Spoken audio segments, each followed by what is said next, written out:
Look, your words have power. Power over others. And of course you want to be a blessing, good power. When a person's negative towards you, yes, you can simply not respond. You can remove yourself from their company. That doesn't particularly change them, it just starves them of the opportunity of continuing in their negativity and nastiness towards you.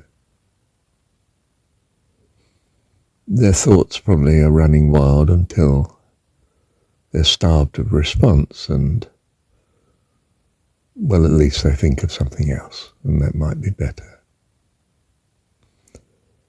But there's other miraculous things you can do too. I don't mean it always works.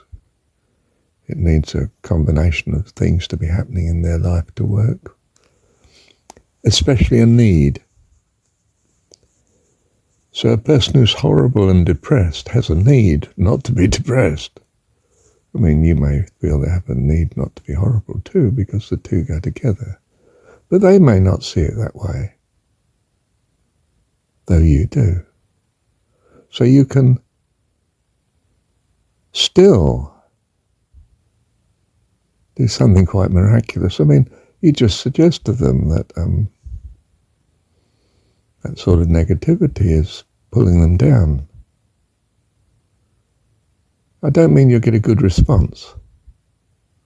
In many cases, they'll spit fire and venom back to you. But not always. Wow, it was probably worth. And they spit fire and venom back to you. Well, perhaps you just do retire again, but out of the way. Get out of the line of fire. And certainly you don't want to antagonize them such that they don't just spit fire and venom, but shoot you down if they possibly can. Cause you harm. Not just a verbal attack. And of course, although I say not just a verbal attacks can be very dangerous and damaging. And I don't want you to suffer as a consequence of wanting to bless. Jesus' view is not to go down that road. Before he starts to talk, he says, those that have ears to hear, let them hear. He's not forcing himself on those that don't wish to hear. And you see that when he does, like an argument with scribes and Pharisees, hypocrites, who told you to escape the wrath to come. Oh no, that was John the Baptist, wasn't it? Who told you to escape the wrath to come. He gets a bad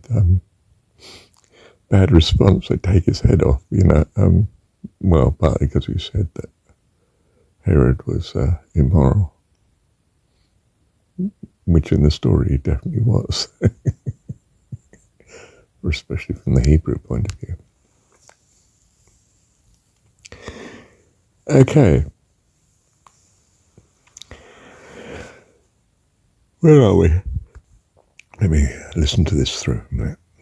Well, simply to say one doesn't necessarily never respond to negativity. There can be a response that is tolerable even if it's not received.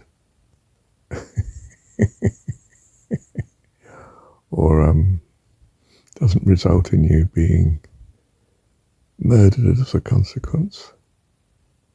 And therefore it might well be worth giving it a try occasionally. But tread carefully, I mean, you are on a minefield.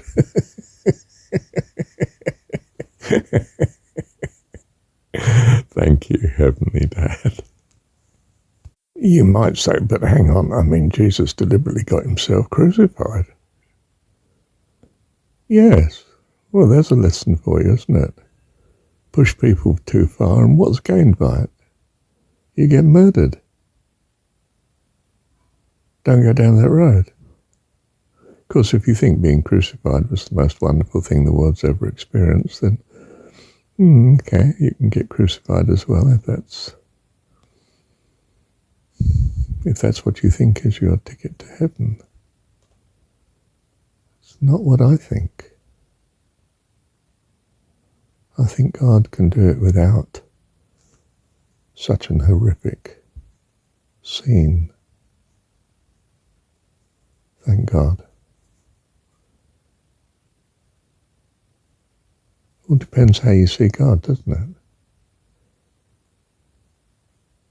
I'm tempted to say you don't want to throw out the baby with the bathwater. If you have your God, the personification of your values, well, he's not going to lead you to your imminent destruction. If he is, goodness, I think you need to change your values rather fast. Doesn't seem to be blessing you. Do you see it differently? Uh-oh. Uh-oh. Oh dear. What's my solution? Thank you, Heavenly Dad. I don't know why they see it differently, but my goodness, that seems to be a problem. And I don't want it. I'm very clear on that. I know what I value. Love you, Dad. And I don't see how they can love their dad if he takes them deliberately through such a terrible torment. I'm glad it's a story, even if they think it's a history. I'm so glad that you can be wrong. Thank you, Heavenly Dad.